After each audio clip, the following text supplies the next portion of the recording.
Keep your heads high. We are worthy. Surrender is a weakling's word. Roar with every step. The hunt beckons. If the enemy asks, I am the answer. What is up, guys? Welcome back. Today I'll be showing you guys how to play the new champion SANTE. So he's a tank that can also become a bruiser for a short amount of time, and he usually does this when you want to finish off the target, a low HP target. That is when you become a bruiser, because that is going to give you a lot more damage. So to start off with this passive, when you hit an opponent with a damaging ability, then you leave a mark on them that you can proc with an auto attack, which is going to deal bonus damage. And that is what you'll be trying to do in the lane when you have your Q as well. That Q is a bit similar to Yasuo and Yone's Q in that it is a skill shot on a very low cooldown, and you can stack it up. Once you have 2 stacks, then you get this Empower Q, again similar to Yasuo and Yone, that you can throw out. And you can see when he gets this animation, that's when it is up, and when he throws it out, you throw a skill shot in a line, and if you hit somebody, you're going to knock them towards you. It honestly feels like they copied Yasuo and Yone in that part, but it is what it is. It's still a pretty useful ability though, because it's AoE, and if you hit multiple people with it, that's going to be insane, because you just CC the entire team. And then you have the W, which is the damage reduction part, so you can channel it. You can hold down the ability, so you channel it, and that's going to make it so you take less damage because of the damage reduction part. And then when you release it, it's going to be a dash sort of forward. And then you can also CC the opponent, and the CC time depends on how long you channel that ability. Your E is a dash, and if you try to dash towards ally targets, they will also get a shield. You always get a shield when you dash, but the dashing distance also becomes extended when you try to dash towards allies. So I am running Conqueror. You can also run Grasp. That's another popular keystone on him right now. I feel like Conqueror is very good just because of his bruiser form, where he gets lots of damage. He wants to be able to finish off the targets, and of course Conqueror helps a lot with that. And not only in his bruiser form, but also in the lane. And a lot of his damage, guys, that's based on the maximum health of the opponent. For example, his passive. And all of this is going to be empowered once he goes into that ultimate form. So what you're looking to do in the lane is just Q spam the opponent, then follow up with the auto attack, and then you can just back off.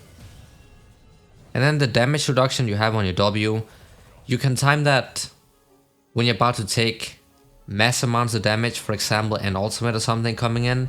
You can use that to really reduce that damage by a ton. So I feel like this is a champion that will also be used as a counter pick into assassins. Sometimes even in pro play in the mid lane, for example, you see that tanks will be used as a counter pick to assassins because they cannot deal with that. I feel like SANTE could be a similar case. And then he can also do well against tanks himself just because he has so much anti-tank stuff built into his kit.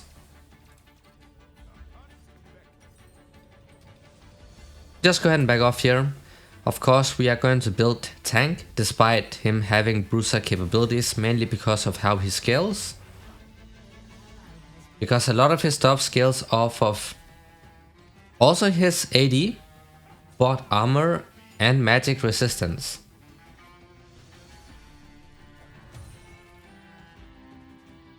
And bonus HP as well. So even though he has that bruiser part, you want to be building him as a tank. You can definitely go into some bruiser items if you want to, like the cleaver for example, but still mainly build him as a tank because that is his entire goal. You want to be tanking at the start, and then at the end of the fight, when the target is low HP, that is when you go into that bruiser form, which is called the all out form, and finish them off. And even his W also deals damage based on the target's maximum health.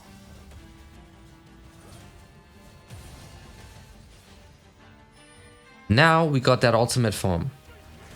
We don't have the ultimate form, but we can get it now because the ultimate is ready to go. So the first part of it, you're going to take the opponent, then drag them. And if you drag them through the walls, then it works similar to Zoe's bubble in that you're going to drag them all the way to the other side. After you did that, that is when you transform into that bruiser form. And when you did that, you're going to transform your abilities, so basically empowering them, so they become a lot stronger. And you also lose a lot of your HP, armor, and magic resistance. In exchange for that, you're going to get a chunk of AD and some Omnivamp, and your abilities also do not cost any mana. You can use them for free, basically. So that's like the form you use when you want to finish off a low HP target. You are giving up on a lot of your HP. I think it was like 45% of your maximum health, maximum bonus health, and lots of your armor and magic resistance as well, in order to become this bruiser that has a lot more damage. That's pretty interesting that you're giving up on so much to get some damage, but it's also important that you do not use this at the start of the fight, because you'll be a lot squishier. You want to like save it, because of how your ultimate works at the start is that you pick up a target and then you can knock them to the other side of the wall if needed. If they're not close to a wall, it's going to be a very short dash, so it really doesn't do much, but this ultimate is like a way for you to isolate the target completely to make sure that it is a 1 versus 1. Like in a team fight, for example, you can use this ultimate and tag the assassin with it. Then you just pick him and drag him completely away from the fight, so it's a 1 versus 1. He will not be able to do anything to your AD carry. So there are lots of different ways that you can use this ultimate. For example, the top bush in the river, you can ult somebody and then all the way to your tower, so you put them within tower range as well, to make your 1 versus 1 a lot better. So lots of different things you can do, so that ultimate is pretty interesting, even though it doesn't really have a animation. Like the animation feels very low quality, but that's just how it goes, I guess.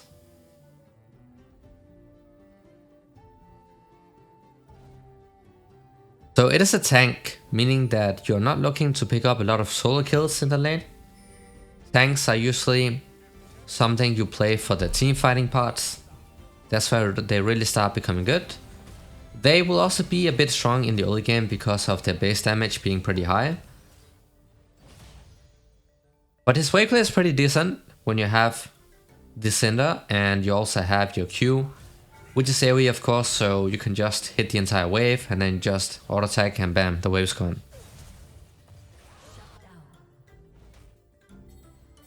Also, like, remember when you go into that all-in form, which is your ultimate, your passive, like I said, when you damage something with your abilities and then you proc it with your auto attacks. When you're in the all-out form, that passive is also going to deal additional true damage. So that is pretty cool, because that also makes him a tank shredder even in that bruiser form. So he has a lot of maximum health damage, despite being a tank, and then he also has true damage when he goes into that ultimate form. But if you're looking to pick up a tank, then this could definitely be a possibility. He's not that unique because it feels like a lot of his abilities are just copy-pasted from other champions. But it's still pretty fun to play. And this is that all-out form I talked about. You don't always have to use it to like knock the opponent through the wall, like the entire wall. Sometimes if you just want to keep them within distance, then you can just use it immediately to switch into that new form. And you could see when I did that, I lost a lot of bonus maximum health and also some armor and magic resistance in order to get lots of AD and Omnivamp as well, and then of course also empowered basic abilities, as well as that true damage on the passive. So you're basically giving up on a lot of stuff to get a lot of stuff.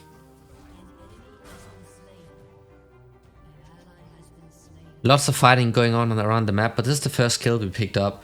Again, he's a tank, you're not looking to pick up a lot of solo kills, that's just how it goes.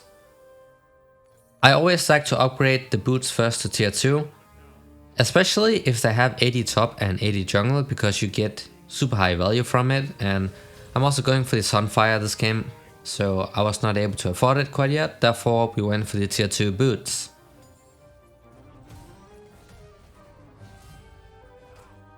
Remember, your W is another dash that has damage reduction part to it, and it also CCs, so if you're able to channel it fully, then of course go for that, just because the CC duration is going to be extended. And you can use your abilities while using your E as well. It does not lock you out, which is a nice thing, otherwise I feel like this would be pretty clunky to use, but you basically have 2 engaging abilities, 3 if you also count in your ultimate. And remember, if you dash to allies, they also get the shield, and the dashing range also becomes increased. It might look like your E is like an auto attack reset, but it is not, so do not try to get baited by it. It definitely feels like it should have been an auto attack reset, but it does not. Maybe they might change it in the future, I do not know, but for now it isn't. I'm just constantly trying to poke the cannon with a Q. Despite it having a pretty short range, I'm just trying to keep down the passive so he does not heal up. It almost costs no mana, it's 15 mana, so we don't really care about the mana consumption because we can just spam it. Also, another important thing about your E dash.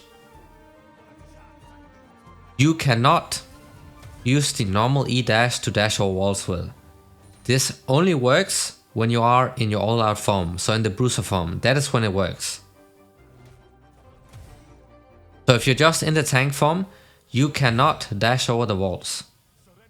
I don't know why it's like that, it's a bit weird, but that's how it is, guys, so don't try to do that because it's not going to work.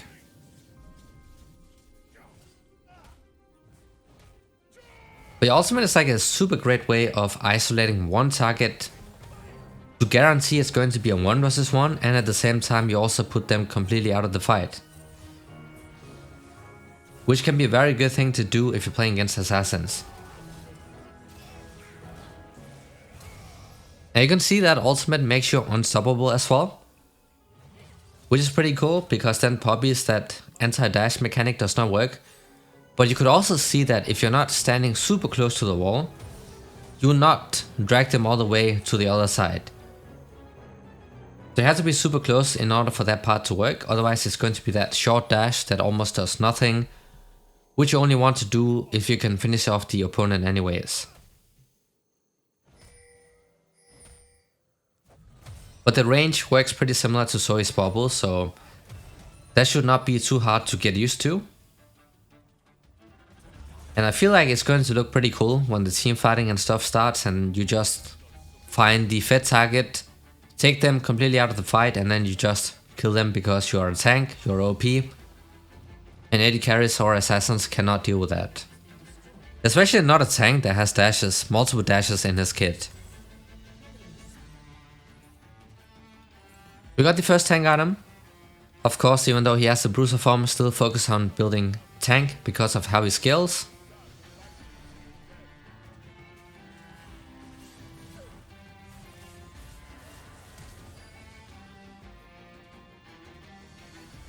It's also worth to mention that your all-out form, the bruiser form, the AD you get scales with your armor and magic resistance. And then the Omnivamp you get scales off of your HP. So even though he has that bruiser form, you still want to focus on building mostly tank. You can still go for bruise items, which is completely fine. But if you want to abuse the passive, your abilities, and your bruiser form, make sure that you're building him tank, guys.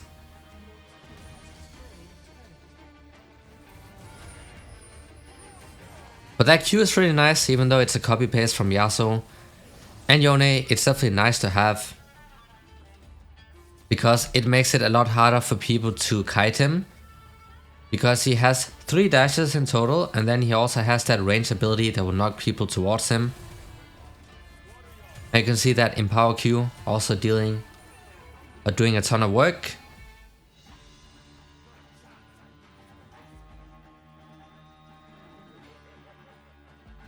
You can also cast this during the dash. That's also important to know, because that makes it a lot easier for you to engage. Because you can combine these 2 abilities, and then you can also do the... You can also combine Flash with your Q for that extra range if needed. So he does have a couple different mechanics that you have to know about, but because he's a tank, he's pretty easy to play, guys. There's not a lot of different or difficult mechanics. Tanks will always be easy to play, so it is something anyone can pick up, but still, you will have some difficult matchups. Usually you want to ban champions like the Fiora, you know, tank slayers, and also if you meet Vayne top, then of course also ban that, because you'll have a very hard time against something like a Vayne that has a lot of mobility.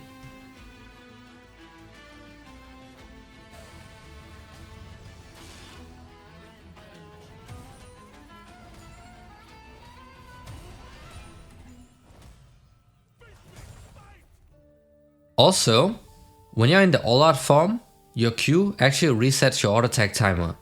Your Q right now is only like a partial reset, it's not going to completely do it, but your Q in the all-out form will do. That's great for weaving in auto attacks. You also make sure to abuse that passive a lot.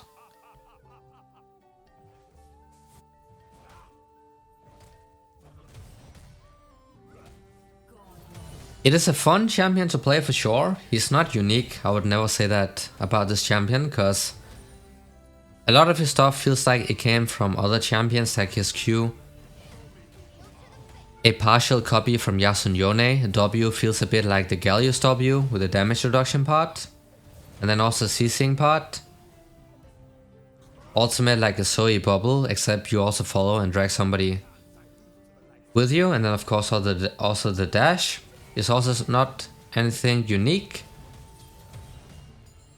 But it's still fun to play, and that's what matters, right? So if you are a tank player looking to pick up a new tank, then this is something I would definitely recommend trying out. I have seen him a couple times in my high elo games on my main account, and every single time they've just been popping off for some reason. They just completely destroyed the opponents, because people don't know how to play against him. And they also have to get used to the fact that this is a tank that has anti-tank capabilities, with the maximum health damage and also true damage in his all-out form. So it's definitely an interesting champion despite not being unique.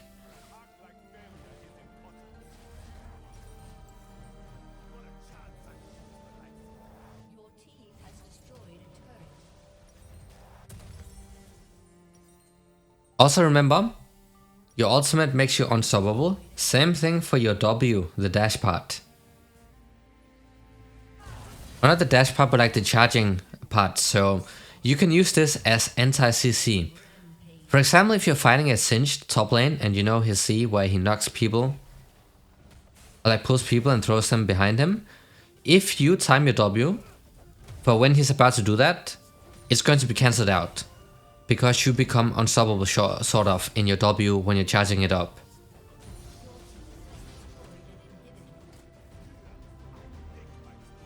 And then when you're in the all-out form, it's not going to apply the stun anymore, but in exchange it's going to deal a lot more damage. Basically, when you go into that all-out form, a lot of your stuff deals more damage instead. And your Q has like a low cooldown as well, like it gets reduced by 1 second cooldown, which is a lot because this ability already has a very low cooldown to begin with.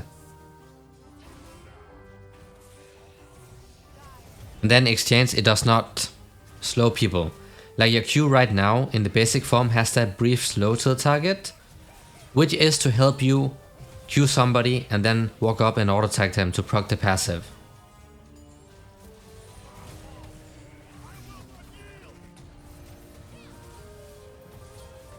And this right here is what I meant. This is what the ultimate allows you to do. You can completely isolate the target, especially when they're trying to gank up on you.